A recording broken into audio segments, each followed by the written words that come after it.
Alors, à Enfants du Monde, qui est une ONG genevoise, on appuie aussi des formateurs, des cadres de ministère de l'Éducation, pour justement former les chaînes éducatives au bilinguisme.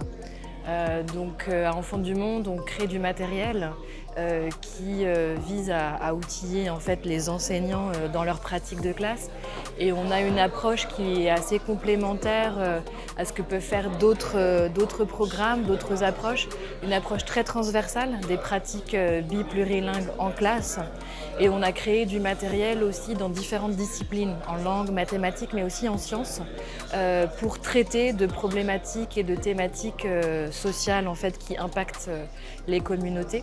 Donc on a une vision du biplurilinguisme appliquée dans différents champs, pas uniquement à l'école primaire, mais aussi dans les centres d'éducation non formelle pour des jeunes déscolarisés ou alors pour des publics adultes en centre d'alphabétisation.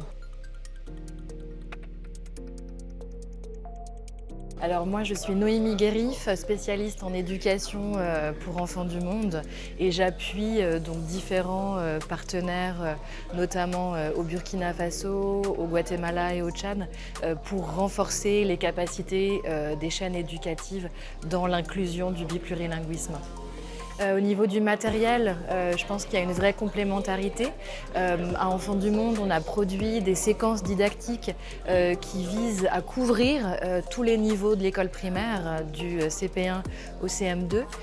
Et puis, c'est des séquences qui visent à guider le travail enseignant. Donc, il y a vraiment une vision de formation à travers cet outil.